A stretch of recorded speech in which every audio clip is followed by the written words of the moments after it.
o una combinación de ambas, seguridad estatal o seguridad local, en fin. Y otra cosa también que quise destacar es el papel de las organizaciones. Otro aspecto que hay que tener en cuenta a los planes de actuación nacionales, tener en cuenta el papel de la comunidad internacional. Muchos de esos planes, sobre todo los planes africanos, estaban redactados conjuntamente con la ayuda de organizaciones, con las ONGs y con las Naciones Unidas. ¿Hasta qué punto esto los mejora o realmente amenaza a la apropiación? Pues eso es interesante estudiarlo. Yo no lo sé, pero debería estudiarse. Mi conclusión en general es que muy pocos de esos planes es que realmente garantizaban la seguridad de las personas, y había una serie de cosas negativas desde el punto de vista de seguridad. Es que hay un amplio espacio aquí para incluir los temas de género. Y para finalizar, ya mi último punto, la alternativa feminista. Es el último tema que quería abordar. El proceso de construcción y reconstrucción es muy complejo, como sabemos, y está mal coordinado. Así que si vemos la gama de transiciones económicas, sociales y políticas, todas simultáneamente. Así que os voy a dar una perspectiva de género en ese proceso que igual nos puede dar una idea de cómo podemos hacer que sea algo más coherente. Quizás también podríamos entender o ver que las críticas vertidas a la creación o construcción de la paz realmente no tienen cimientos. Mi alternativa feminista considera lo siguiente: un análisis contextual que nos va a dar un análisis más creíble en cuanto a la construcción de la paz, un mayor entendimiento de la justicia de género, es decir, no solo justicia legal, sino también que sea distributiva, que llegue a todos, y también una noción de seguridad y la relación compleja entre las personas, pero que como están encajadas dentro de un sistema global. Esto no es hablar de seguridad cotidiana, sino también la seguridad y cómo se vincula a las inequidades, falta de igualdad a nivel global que tenemos, que hemos visto.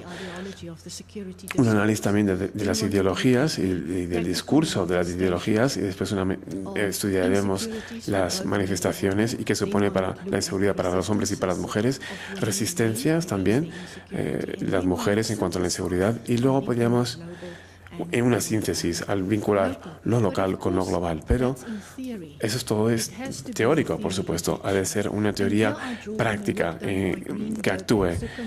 Y aquí leí un trabajo de Greenberg y Zuckerman que hablan de tres dimensiones interrelacionadas del género. Las mujeres centradas en derechos, es decir, los derechos políticos de las mujeres, y planteas estos problemas, propiedad, herencia, trabajo, etc. Quizás esto podría verse como la parte liberal, digamos, de la solución o de esa teoría puesta en práctica.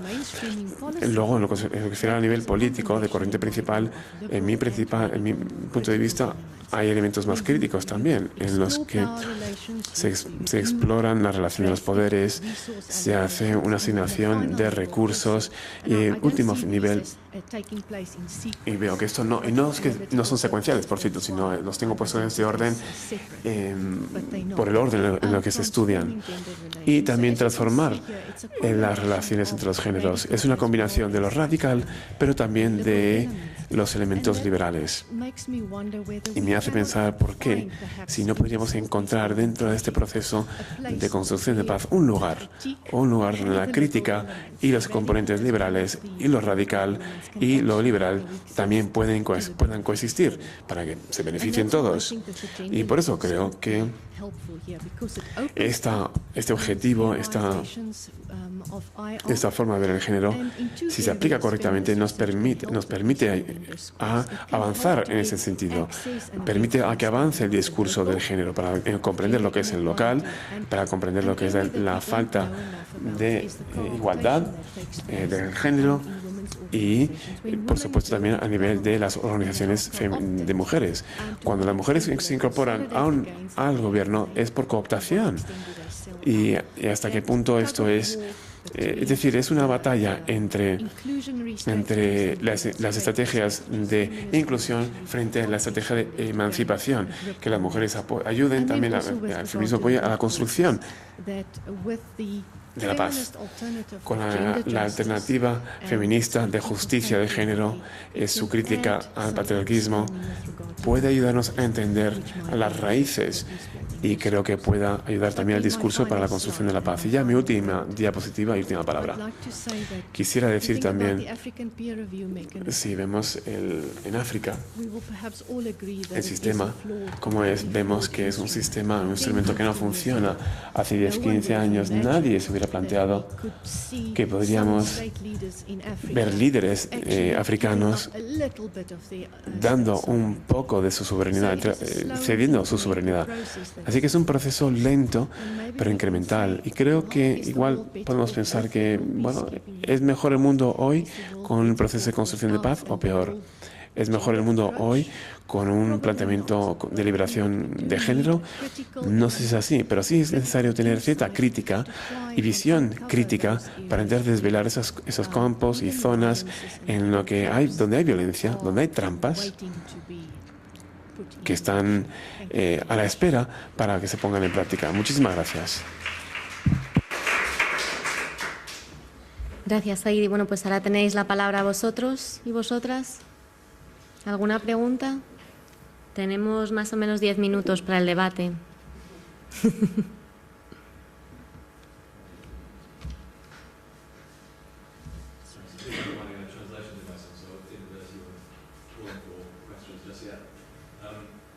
Lo sentimos, no se oye la pregunta. Micrófono, por favor.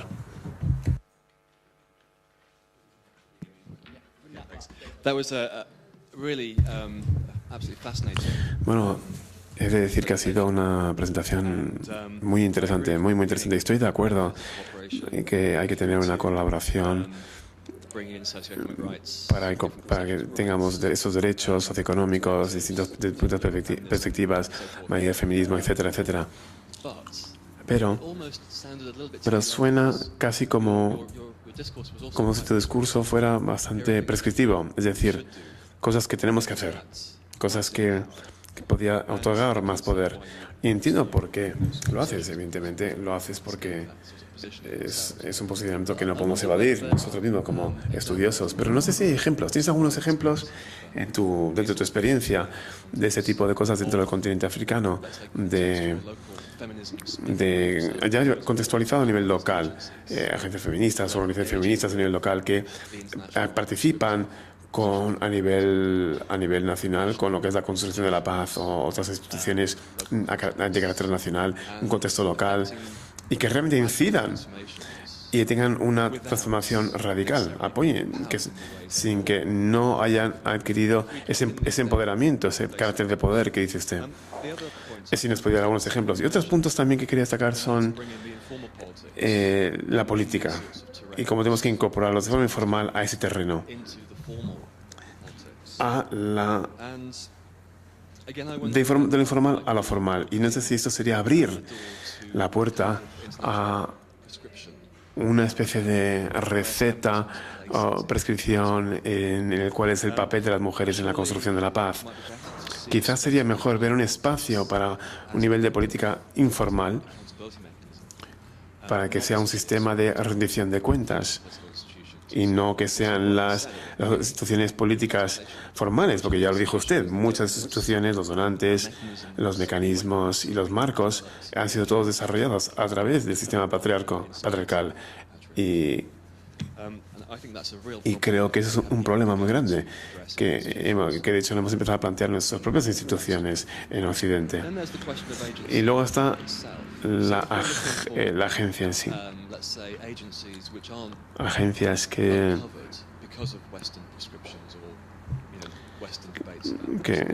debido al debate occidental o en fin, por distintos motivos, no han desvelado su papel. Y eso surge la pregunta de agencias autónomas locales. ¿Existe tal cosa? ¿Una agencia local autónoma? No lo sé. Yo creo que mucha gente participa en esos debates, pero creo que eso tiene que tener una conexión con lo nacional, lo transnacional, lo transversal, las instituciones, y todo esto tiene que tener un sentido de oposición. Y esto nos implica a todos también dentro de estas estructuras de violencia, aunque sí somos los que recetemos, tanto como somos los que estamos recetando estas soluciones, como si los que resistimos estas recetas. Creo que esto sería útil, porque si partimos de la perspectiva de la construcción de paz liberal, puede ser un espacio para participar. Y creo que se dijo ya antes también. Quizás seremos muy rápidos para hablar o plantearnos una formalización de este debate, un debate radical, y quizás no sería mejor intentar encontrar, a ver si encuentro la palabra, hallar una forma en la que podemos crear un espacio en el que lo informal, no liberal, y no occidental, no del norte, puedan ser protegidos para que puedan mantener el debate que tienen que tener, para que puedan cooptar y modificarse e incorporarse a esa jerarquía nacional.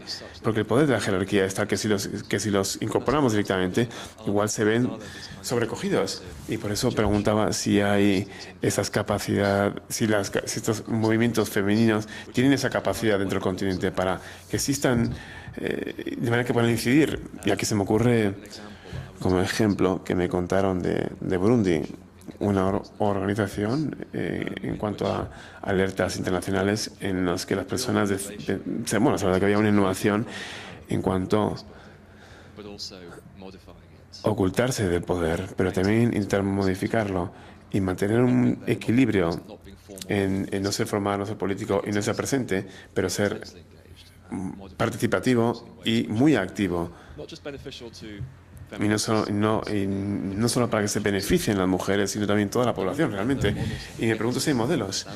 Es nuevamente ese modelo de equilibrio de la cooptación de agencias, o si estas son ocultas o si salen a la luz, y si podemos aprender incluso de tipo de estrategias. Así que la construcción de la paz no es un proceso tan didáctico.